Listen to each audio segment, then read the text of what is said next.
Okay, so good evening again. We are back to the Spirit's book. We started last week the chapter, the item Incarnation in Different Worlds. We spoke about our incarnations, the process of reincarnation, that not necessarily we have to reincarnate in the same world, but more likely we reincarnate many times in the same world in order for us to be connected to our loved ones and also to be close to the ones we have to readjust. So we spoke about the many times we live here on Earth. We spoke about the beginnings that we haven't started here on Earth. More likely, when we came here, we already were individual spirit. That we are in a way all aliens, as we say here, and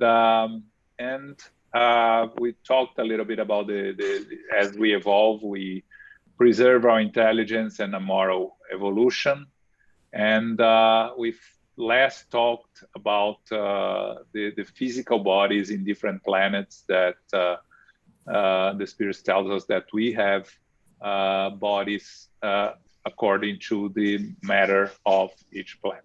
So we stop there. We are starting today on 182. Philip, please go ahead. 182.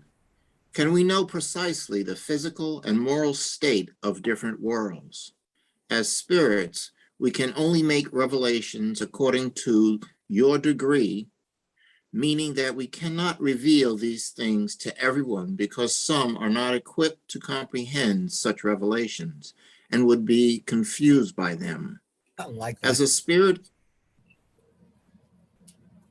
did you say something? I'm sorry. As a spirit is purified, the body that clothes it also approaches the spiritual nature. Being less dense, it no longer crawls on the ground. Its physical needs more refined, and it is no longer forced to destroy other beings to feed itself. At this stage of spiritual development, the spirit enjoys more freedom and possesses methods of perception that are unknown to us. It can see with its eyes what we see only in thought. A spirit's level of purification determines the moral excellence of the corporal being in which they are incarnated. The animal passions become weaker, and selfishness gives way to the sense of brotherhood. In higher worlds, wars do not exist. There is no hatred or conflict because they are pointless. No one would even dream of doing harm to their fellow beings. Their intuitive foresight and the security resulting from a conscience free of remorse allow them to face death without apprehension. They look upon it without fear and as a simple transformation. The length of a lifetime in different worlds appears to be proportionate to the moral and physical superiority of each world, and this is perfectly rational. The less material the body, the less subject it is to the torments that disturb corporal life. The purer the spirit, the less subject it is to the passions that undermine it. This correspondence between moral and physical circumstances is proof of God's compassion, who aims to reduce suffering. Okay, so we have two parts here. First, the Spirit's telling us that they cannot really explain the physical and moral state of different worlds because we lack words and we lack the capacity to understand such revelations, that it would only add to our confusion. But what we know, and then Kardec writes it, that as we evolve, our body becomes more, our physical body becomes more refined, and we have only to look at the evolution of human beings here on Earth, from the primitives to actual days, to see that our physical body has changed, has evolved. Of course, evolution takes millennia. It doesn't happen from one century to the other, but it continues evolving. We, as our understanding of the physical body necessities and our moral and intellectual evolution, we change our needs, and we change the physical body on this at its evolution. Also, the perispirit, as we know, as we evolve, the perispirit becomes more and more ethereal. And again, the physical body and the perispirit are directly related. The perispirit is the instrument that defines the physical body, and the physical body reflects on the perispirit what we go through in the physical lives. So as we evolve more, and it says here, Kardec says here that becoming less dense, it no longer crawls on the ground, meaning we know that in the spiritual world, more evolved spirits travel with the speed of thought.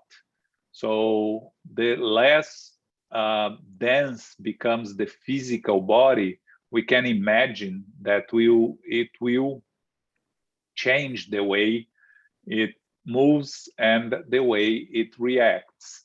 Again, for us to understand what is a physical body in a much more evolved world is difficult, because we lack the ability to understand more evolved places. We can clearly understand less evolved because we've been there, we passed through them, so it's easier for us to understand. But more evolved worlds, we only have brief descriptions, and as the Spirit says, we lack the words to describe it. But Kardec continues saying that in the more evolved worlds, for instance, there are no wars, there's no hatred, there's no conflict. So for that results a freer conscience that will have less reason to feel guilty, and will speed the progress.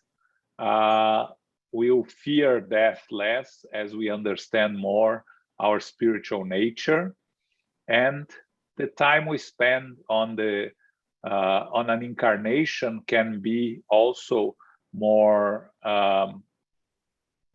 time, in a sense that we can see this on Earth, right? The average life 200 years ago was 35 years old, right? Of course, this you have to take in account the number of people that would die, babies that would die on birth, right? So that brings the average down. If you remove that, probably the average life will be probably something between 40 and 50. I don't know exactly, I never saw this study, but I know that 35 takes into account a family. The other day I watched a movie of a famous lady in the 19th century, and she was one of 8, and 6 died on childbirth. So there was only her and a brother that survived. So you can see how this changes as medicine evolves, and less we are losing people at younger age for avoidable causes. The average of our lives extend here, and as we improve on medicine and everything. So only from that we can foresee the future as being a future where we would live longer, with more opportunities of learning and of evolving morally and intellectually. So talking about more evolved worlds, what we can do is guess based on our knowledge and looking at our past, how they would be, but we don't really have a specific description and an understanding of how they are. Okay? Questions, comments here? Paco, you're Yes, mute. I have a question. Sorry for the interruption. Is that I was just kind of taken aback when they told me, "Hey, listen, you don't have the knowledge to understand this." It was nice. It was nice. But I have to ask you. Okay, this is a world that is not really that advanced. But does it mean that? My point is that I'm sure there are pure spirits here in this world, in this dimension. Doing a mission or restraining us, or I don't know, imparting knowledge, because well, if you're talking about more evolved spirits than the average, definitely we have here on Earth and in the spiritual world around Earth, spirits that are more evolved than us that exactly serve as guides and teachers and help us progress. In terms of pure or perfect spirits, as far as we know, the only one is that incarnated on Earth was Jesus, which is the governor of the planet, responsible for the planet. Because again, for us to learn and evolve, we just need those that are more evolved than us. But a perfect spirit, it's a little too much for us, in a sense that we see that Jesus came 2,000 years ago, gave us the teachings, gave us the guidance, and we still 2,000 years later, we still cannot fully understand his message, and we cannot fully follow his teachings, right? So what we need is spirits that are more evolved than us, spirits that are morally more evolved than us, and some spirits that are intellectually more evolved than us, to bring progress to humanity, because the progress is on both wings, moral and intellectual. And that, yes, we have many here around Earth that incarnate from time to time, and we have these spirits that give us communications also from time to time. You can look at a Mother Teresa, at again Gandhi, at Abraham Lincoln. These are all more evolved spirits that incarnated on Earth to help Earth progress. Martin Luther King, yeah. Martin Luther King, yes. Einstein on the scientific side. Yeah, you know, all these more evolved spirits. They are not perfect spirits. They have their shortcomings still. Yeah, that's what I meant, Joe. That's what I really meant. I guess I did not phrase the question correctly, but that's what really, you're really expanding on that. Yeah, pure, probably not. Yeah, but that's what I meant. Okay, you explained it well. All right. Anyone else?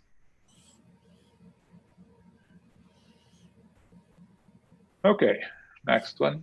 183.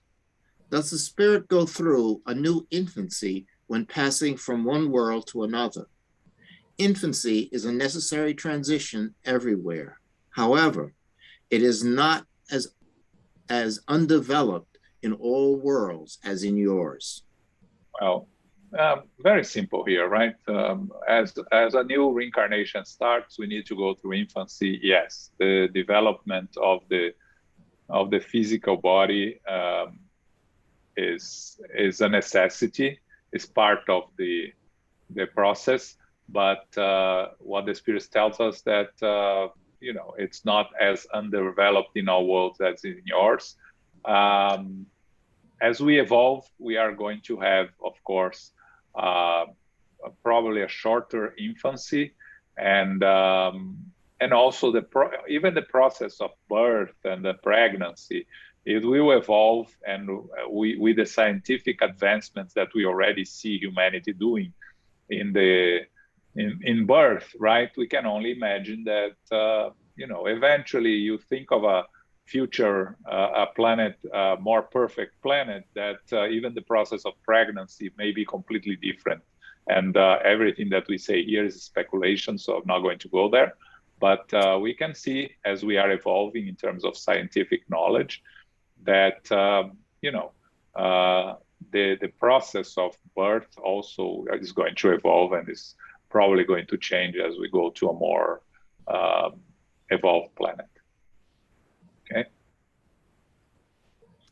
184. Yeah. Does a spirit choose the new world it will inhabit? Not always, but requests can be made that may be granted if the spirit has earned it. Worlds can only be accessed by spirits according to the degree of their elevation. If a spirit makes no request, what determines the world in which it will be reincarnated? The degree of its elevation. Okay, so here we have an interesting question, right? Does a spirit choose the new world? The first thing that we need to say here is, first, the spirit needs to understand that there is a reincarnation, because many spirits go back to the spiritual world without the understanding of reincarnation and come back to a new life without understanding reincarnation. So they are, it's, you know, it may sound odd to think of a spirit back in the spiritual world and not reflecting on a new opportunity, on a new reincarnation. But what the spirits tells us is that, you know, many spirits go back to the spiritual world. They continue with the same thoughts and the same tendencies that they had in their previous incarnation. And the same way they didn't care about reincarnation when they were living here, they continue not caring about reincarnation when they are back in the spiritual world.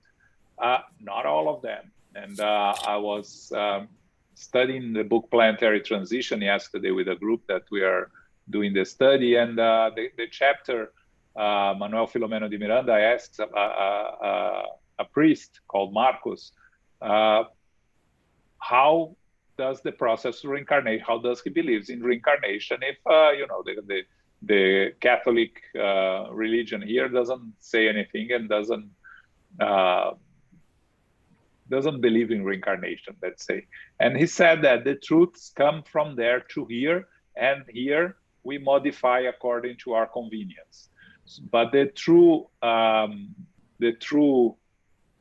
more evolved spirits, or the spirits more open to the knowledge, as they go back to the spiritual world, they will open themselves to the spiritual truths, and they will understand the need of reincarnation and accept the process of reincarnation.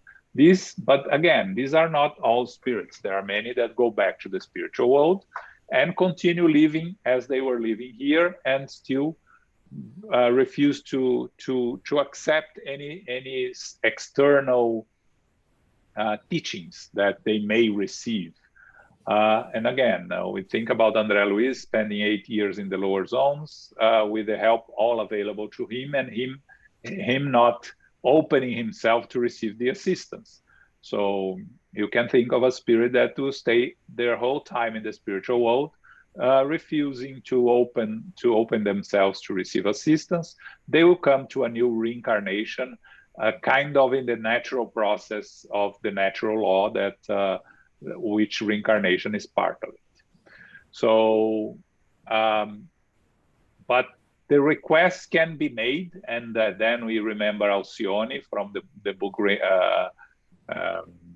Renunciation, that was living in a more evolved world and asked to reincarnate on Earth to help her loved one, and was, despite advices from the spirits not to proceed with her intention, to try to help from the spiritual side that will be less painful from her, she decides to come, reincarnates, has a very difficult incarnation, but of course she's able to help her loved one, that I forgot his name. You read the book Reincarnation by Emmanuel, you see her story.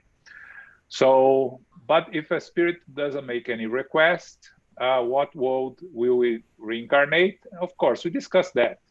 Probably the same one that the spirit just left, because the spirit left behind loved ones and left behind enemies that they need to readjust.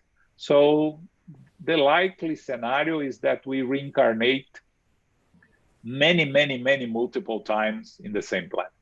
And most of us are here on Earth for a very long time, going through reincarnation without going to other planets, other worlds. We can eventually go to another world for one incarnation if it needed for some reason, and then come back to Earth. It is said that the spirits from Capella that reincarnated on Earth around 10,000 years ago, at the time of the Egyptians, many of them went back to Capella after one or a few incarnations on Earth, especially all those that, according to Emmanuel, all those that went to Egypt went back to Capella already. Those that went to the other three places are still around, many of them. So, you know, you can only go to a place that you attune morally and intellectually, mentally, vibrationally, and not to a more evolved place. Okay. 185. Is the physical and moral state of living beings on every globe always the same? No. Worlds are also subject to the law of progress. Like yours, all have started out by being inferior, and the earth will undergo a transformation similar to what has occurred on countless other worlds. It will become an earthly paradise when the people who inhabit it have become good. The human beings that currently populate the earth will gradually disappear and will be succeeded by increasingly perfect races. These transformed races will replace the current human race, as the latter succeeded others that were even more rudimentary. Okay, so the question that Kardec asks the spirits is that the moral and physical state of the beings living in every globe is the same, and the spirit says that no, the planets evolve also, and they are subject to the law of progress, and the Earth will undergo a transformation, and we know that Earth is undergoing a transformation, is moving from a world of trials and atonements, or trials and expiations, to a world of regeneration. The difference being a world of trials and atonements, evil prevails over goodness. A world of regeneration, goodness prevails over evil, meaning that there will be more people inclined to do good than people inclined to act on their inferior tendencies. And of course, the transformation, it doesn't happen from one day to another. It's a process that takes decades or centuries. If we look at Earth carefully, we can see some countries that already look like a world of regeneration, countries that live in better conditions in terms of assistance to the population, benefits. You know, you can think of the most evolved countries in the world in Scandinavia, New Zealand, Denmark, and you can think of those as already countries that are placed, that are a world of regeneration, while other less evolved countries are still in a world of trials and atonements. So it's a process that started, according to the spirits, in the 19th century, and they'll probably we still have some time to go, and we will probably see on our next incarnation a world of regeneration. But it's more and more becoming a world of regeneration. But what the spirits tells us here is that it depends on us, the people who inhabit it. So the majority of the population, the 30 billion that are around Earth, have to make the transformation themselves, the majority. Those that refuse to change are going to be taken to a less evolved, to a more primitive planet, like it's already happening, according to the Divaldo Franco's latest book. Whole colonies of the spiritual world being transferred to less evolved, more primitive worlds. But the majority of the population will stay here, and they will have to slowly change, gradually change. And as Kardec explains here, as these changes happen in the evolution of the spirits, the races also will evolve. The transformed races will replace the current human race. And again, this is not something that is going to happen overnight. It's a process that takes centuries. You see already miscegenation of races happening here on Earth at a much more, it's much more common than it was 100 or 200 years ago. Again, it's the very beginning. We cannot expect it to be overnight. It takes time, but it is a process that's already taking place.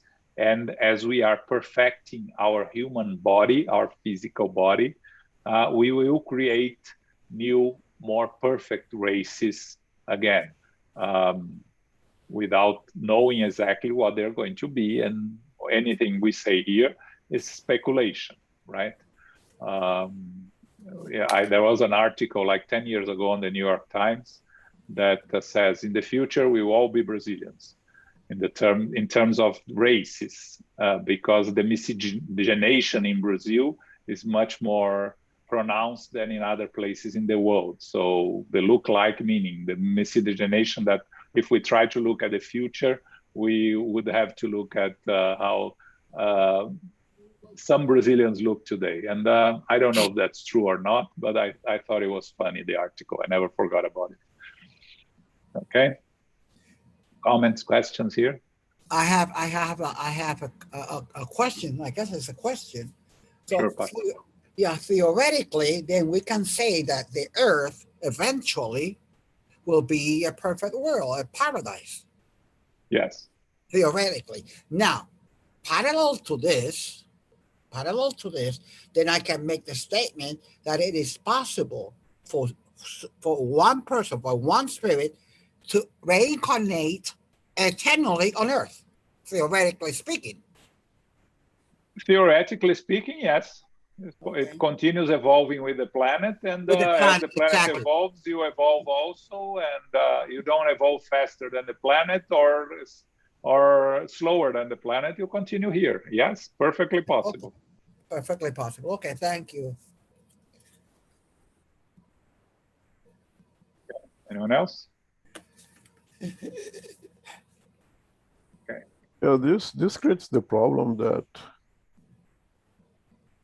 Earth has a time limit, right? Yes. So the idea that Earth will become this house of Christ, to me, is a little bit unreasonable. We'll continue to progress, but I think that eventually we will need to find another home because there will be no longer Earth. And I don't think there is enough time for us to go from here to become Christs in that time span. 3 billion years? Yep, but of course, that's just my... Yeah, again, it's a speculation, right? I agree with you, Emo, but theoretically, what Paco asks is theoretically. Yeah, theoretically, it's possible. It is, just looking at it from logic, specifically logic, not experience. Yeah. But he's bringing a good point too. Yeah, but if you want to expand on that, Paco, you have to think also that as we evolve, Earth has limitations in terms of what we can learn here, right? So eventually we may need to go to other places to learn different things. Again, me here talking, guessing on our progress, but theoretically, yes.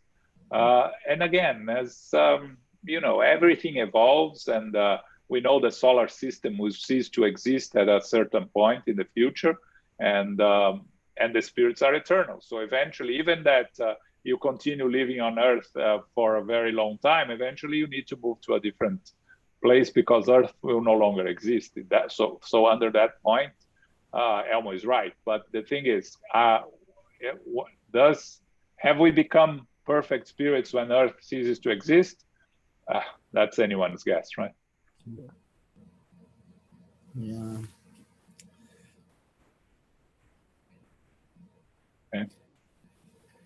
Okay.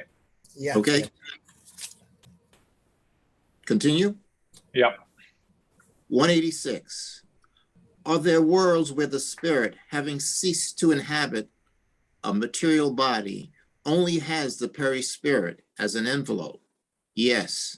And this envelope becomes so ethereal that, for you, it is as if it did not exist.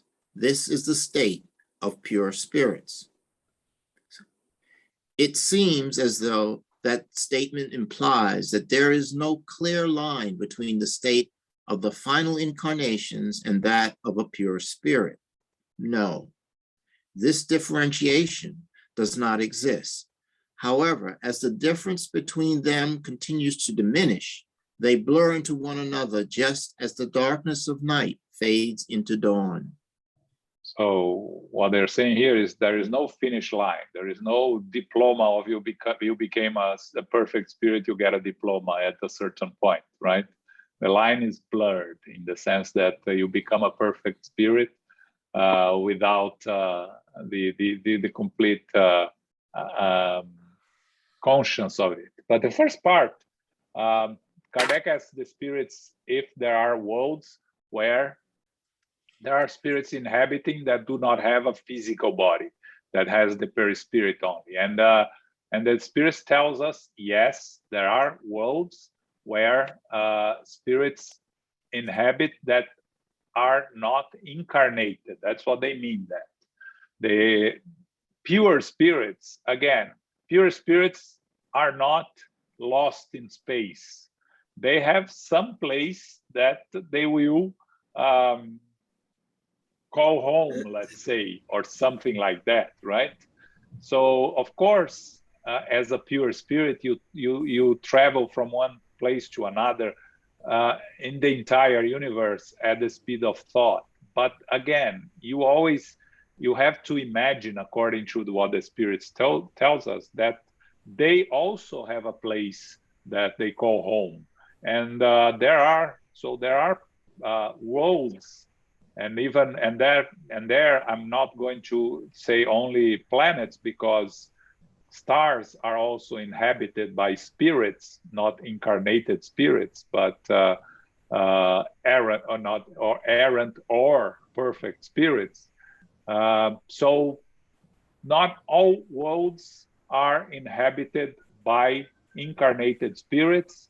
All worlds are inhabited by spirits. That's the simplest definition that we can give.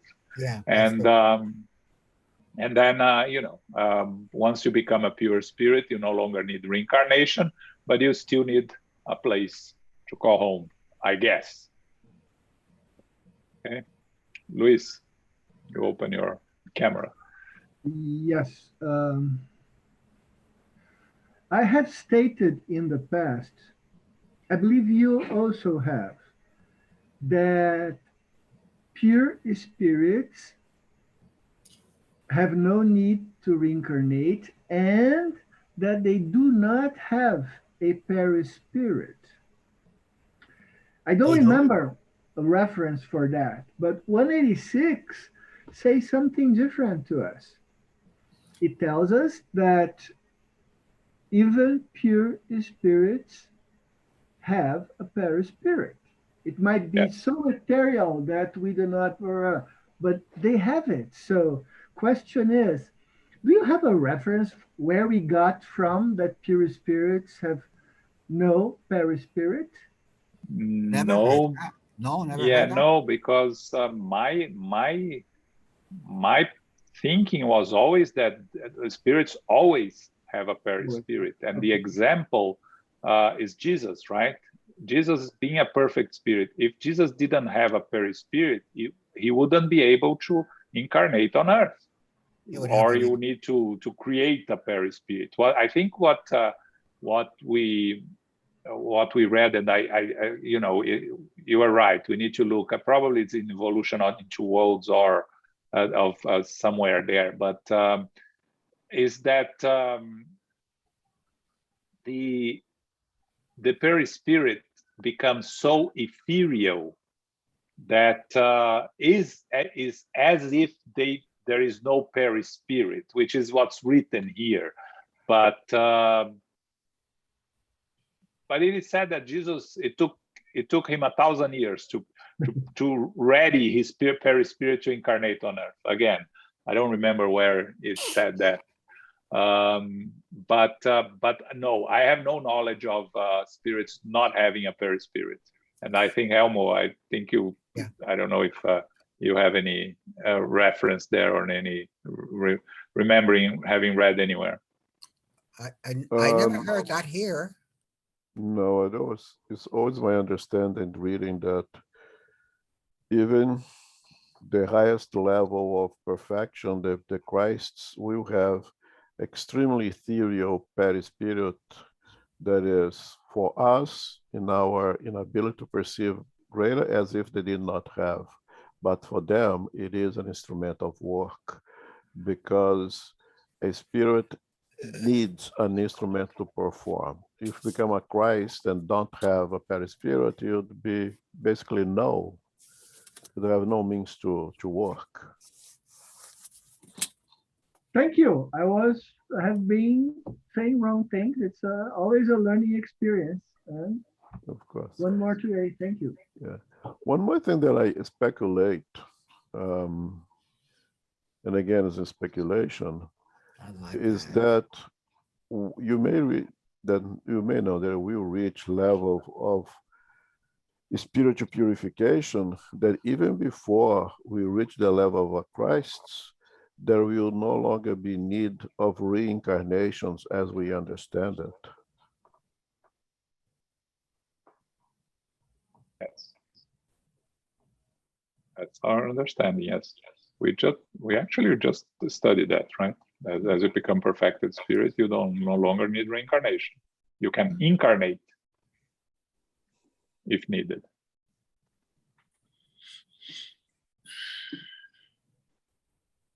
Is that what you're saying, Elmo?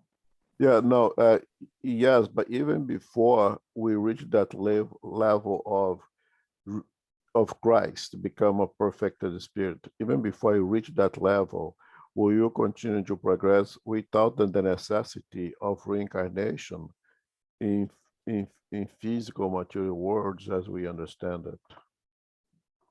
I don't remember reading anything about it in that sense. My understanding is that until we become perfected spirit, we still need reincarnation. The thing is, as we are almost perfect spirit, the reincarnation is so different from what we are used here, so ethereal in a sense that it almost doesn't look like a reincarnation, because the spirit lives almost at the same time in the physical and spiritual world.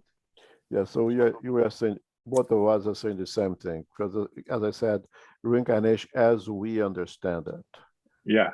Yeah, we are both speaking the same language here. Okay, good. Always important. Continue? Yes. 187. Is the perispirit the same in every world? No, it is more or less ethereal. In passing from one world to another, a spirit dons the matter of each, changing its envelope at the speed of lightning. Okay, so one thing is important here. Is the perispirit the same in every world? The answer is a hard no, okay? The perispirit, it changes according to each world we are. And that's also, I believe that's the problem when we are looking for aliens that look like us or different than us, that we can see with our physical eyes. We are forgetting that there are other dimensions and that the aliens may be around us and we may not be able to see them because they live in a separate, a different, the world disappeared now, dimension. And the important thing here, and actually, when we were studying that book, On the Way to the World of Regeneration, the new book by Divaldo, that when we were discussing that chapter, that groups of spirits were being transferred from Earth to a less evolved planet, someone asked this question: what happens to their perispirit? And the answer is here, right? They change its envelope at the speed of lighting. So the spirit will go to a new world, and immediately their perispirit will adapt and change itself to adapt to the matter of the world that they are moving into, right?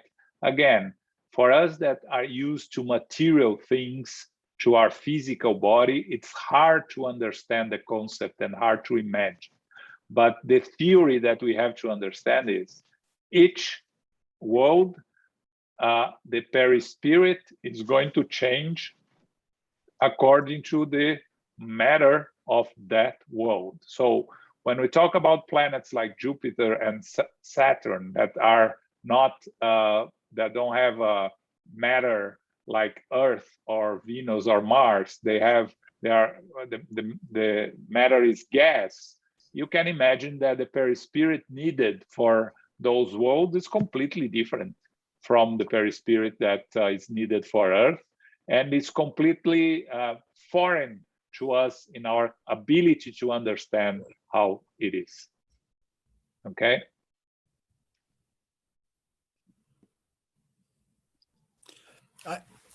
I like to make Sure. a comment. Yeah. As I see it, in a perfect world, the perispirit is at maximum in its ethereal condition, just short of disappearing. Yes, but according to our understanding, it never disappears. That's how I look at it. It's at its maximum in its ethereal condition, just on short of disappearing. That's it. Yeah. It's hard to I'm expecting it in words, but it's hard to visualize it. Yeah. And I want to bring many of you were not here on Sunday when we studied the book Liberation, where we discussed the materialization of a spirit in the spirit world. In the spirit world. Meaning a more evolved spirit to appear had a less evolved congregation of spirits. It had to use mediums to materialize itself for the spirits there to see him. So you see that the complexity of the perispirit, because you can think immediately, why doesn't the spirit just go there and appear? Because the perispirit is so ethereal that is a different matter than of the spirits that are in that meeting, and they are at the temple. So it's easier for it to materialize. And again, as Elmo pointed very well on Sunday, materialize here used in the sense that as a world, because we don't have a better world, because we materialize is for a spirit that acquires a physical form here in the physical world. But because we don't have a better word to use for a spirit when it's manifesting and appearing at a less evolved spiritual level, we use the word materialized. And when I was reading here, I was thinking of that case that we study on Sunday, right? The materialization in the spiritual world. I don't know if I was clear, or Elmo, if you can help me here a little bit. I think it's clear enough. We can only make parallels with things that make sense to us. Again, go back to the fish who spend the weekend at Times Square and go back to the ocean and try to tell them if they have no analogies to make, it's become extremely difficult. So for us, we're talking about reincarnation or materialization of almost perfected spirit is so far beyond our ability to even come out with words that no matter how hard you try, we're gonna become very, very short. So spirits will materialize in the spiritual world in the sense that they vibrated in such a higher level that in order to communicate with spirits who vibrate at a lower level, they have to become somewhat more dense. The perispirit has to become somewhat more dense, so they will be able to interact with lower or other spirit.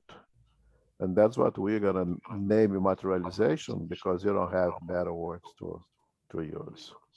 And we're gonna use an analog word like ectoplasm, because we have no idea what kind of energy they use over there to make that,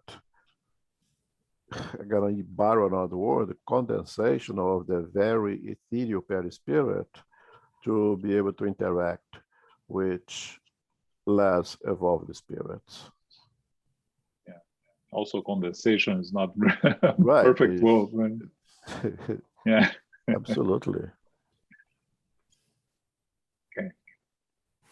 All right, Philip. 188. Do pure spirits inhabit special worlds? Or are they in universal space without being attached to any specific planet? Pure spirits inhabit specific worlds, but they are not confined to them as people on Earth. They possess the highest power of instantaneous movement. Okay, so I spoke about this before, right? That pure spirits, they have their own worlds. As you know, it makes sense to us that they would not be floating in space without any specific staying point. So the pure spirits, they have their own worlds, they inhabit their own worlds. But the thing is, the difference is, we are here on Earth and we are kind of stuck to it, right? We leave the physical world, we go back to the spiritual world around Earth, and we know we don't leave it here until we come to a new incarnation. At our level of evolution, we are bound to stay in the same place we are reincarnating. And more evolved spirits, they are not bound to their worlds. They will move around with the speed of thought. Again, the sense of time and space to more evolved spirits is different from the sense of time and space that we have here. So they move as an instantaneous movement here, as the spirits explain here. And again, I don't think we have the right words to explain it. I don't think we have the full capacity of understanding exactly how this works. So we can only talk about theories here, that these spirits, they move with the speed of thought, but the concept is that they inhabit specific worlds. They have their own worlds, but they are not incarnated there. Again, that's the important thing, right?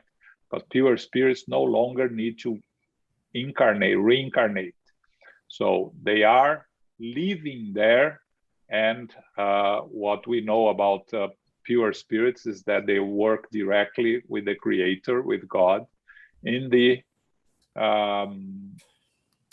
creation and administration of the universe. And again, that's all we can say without really going deeper, because we don't understand how does it work specifically. Okay. So there is a long comment by Kardec here that the United States Spirits Federation put a note that the comment was based on scientific knowledge available when he wrote that. I'm going to ask Philip to read, because we have some minutes left, and we're not going to start the progressive transmigration, which is a new item. I was going to not to ask to read this, but because we have time, I'll allow Philip to read it, and then we do some quick comments on it. Okay. Yes, Renato. Can I ask you a question first? Sure. Maybe with a question we'll avoid reading the note.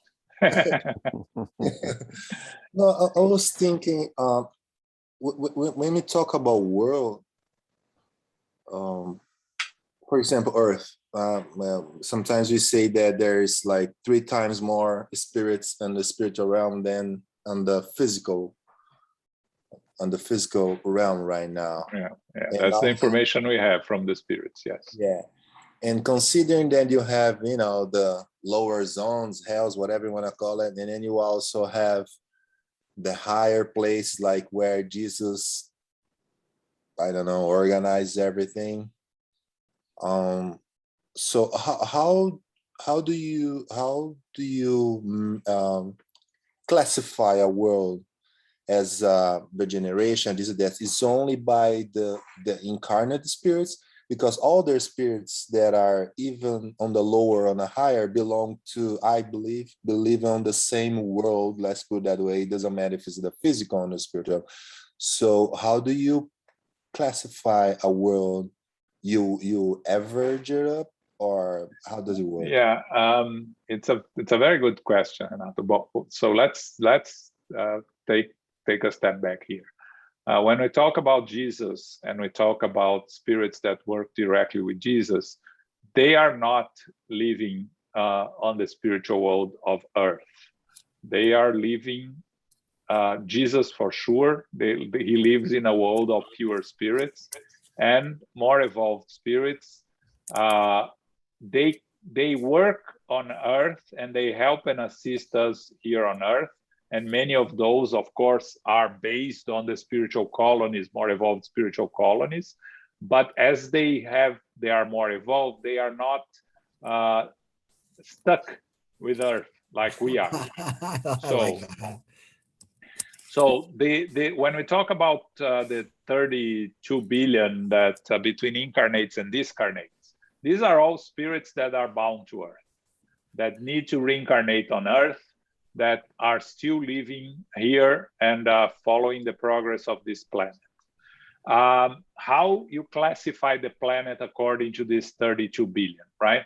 Well, if the majority of this 32 billion still allow their inferior tendencies to prevail over their few qualities, it's a planet of trials and atonements. When more than half of these spirits become more evolved in the sense that their natural instinct is to practice good, still with imperfections, still failing to achieve some of their objectives, but again, with the intent of progressing and of doing good, the majority, then we become a world of regeneration. So the transformation from world one to another means that we are somewhere around the 50%, right? That the majority, still the majority here, act on their inferior tendencies, meaning selfish actions, pride prevails over the intention of helping others and of doing good. But as we evolve, right, and we look at those that we see many incarnated people that they work to help their communities. They work to help those around them. Of course, they are not perfect. They make mistakes, but their intention is to be of assistance to others, to those around them, to progress, to help those around them progress. That's the characteristic of a world of regeneration, all right? So you go to a place like, let's say, Denmark, which is considered one of the most advanced countries in terms of quality of life, right? The majority of the population is concerned about everything that relates to others, and is concerned about making the lives of everyone better. Does he have 0% crime? No, there are still spirits there that are less evolved, and they still commit crimes. They still act on their inferior tendencies, because it's not a perfect place. It's a more evolved place. So goodness prevails over evil, but there's still evil there. So I hope it helps. It helps. I was just, remembering the André Luiz books, and all the time they are doing rescues or whatever. The amount of people that are working doing good is very small compared with the people that are doing the opposite. And we know that, and not that we know, we study that the higher colonies, they are not like that populated like the lower zones and stuff. That's why I was kind of, wow, how come we are half better than bad? Because I think there is a misconception there, Renato. Because André Luiz described his small group of workers that is surrounded by a number of less evolved spirits that they are trying to help, it gives us the impression that it's the minority. But I don't believe it's the minority, because you have behind those that the small groups that André Luiz belongs to, there is a large group of spirits that are based in Ossular and in more evolved places that are also providing support and assistance to that group and other groups. So I don't really think that it's the minority working. I think it's a large group. I won't say majority, because we are not in a world of regeneration, but it's a large group. Thank you. Okay. All right, so with that, we avoid the note. You read by yourselves the note here that is on page 13, on item 13, and next week we start with progressive transmigration, okay? We're going to stop here. So this Saturday, we have a very interesting lecture. I highly recommend those, especially those that are interested in mediumship. Our friend Luis Lima from Florida, that has been at SGNY a couple of times before. Some of you may remember him. He gave a lecture last week on the United States Spiritist Federation. He's part of the symposiums. He's an electronic engineer and works in the computer industry. He's going to talk about hallucination or mediumship, which is a very interesting subject, because out there, beyond spiritism, a lot of what we hear is the many mediums are mistaken for having hallucinations and being crazy, in a sense, right? It's not a word being used anymore, but that's what they are called.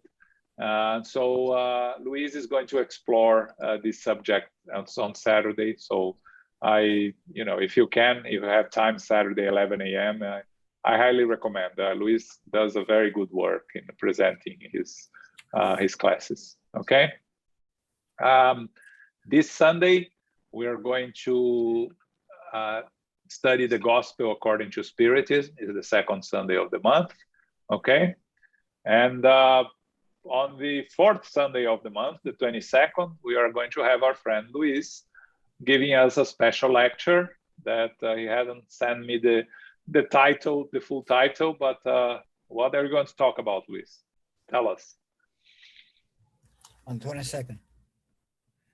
22nd, yes. The consequences of Spiritist knowledge. The consequences of Spiritist knowledge. Okay, very interesting. I like that. Okay, that's going to be on our fourth Sunday, after the Sunday this Sunday is on the Gospel, next Sunday is On the Way to the Light, and then is Luis on the 22nd. This August has 5 Sundays. What besides that? I think that's all right. So I'm going to ask Carol to do our final prayer, please. Sure. Thank you, John, Luis. Thank you, Elmo, and everyone. Infinite Creator, Supreme Intelligence, we are grateful today to be together to share our study of the Spirit's book, our chapter being Reincarnation. We have learned that as we evolve, our physical bodies, as well as the perispirit, becomes less dense. We know that on more evolved worlds, there are no wars, no hatred, no disparities, no conflicts, less remorse. And we are moving toward those aspirations within us and within our framework of planet Earth. As perfect spirits, Jesus was an example of this, the governor of the planet. We need to have spirits like that to guide us, to help us, but we know that the pure spirits move at the speed of thought, and we can try and access the help of those spirits. There are worlds which are comprised of perispirits and non-physical incarnations. We are evolving, we are becoming a planet of regeneration. We're probably partway there, or maybe 50% there. So each of us moves forward and we try to help the advancement of this planet and ourselves and our fellow beings. The perispirit will adapt to a world wherever it is. Therefore, we have to trust the process, and we know that through reincarnation, we will be in the world in which we need to be in. Therefore, have faith, have trust, and hope. We humbly ask for the safety and protection of our spiritual benefactors, the good spirits, the mentors, and we ask humbly to receive these blessings that we may also serve and serve others with this knowledge. We humbly ask for the love, light, and peace of Christ to go with us, and may we share this within our hearts and within our minds as we evolve. We ask to go forth with our prayers, with our study and our mindfulness throughout the week. And may we go forth to family, friends, loved ones, co-workers in safety and protection. We close now and remind ourselves to be beacons of light. May we go forth now in peace and in gratitude, so be it.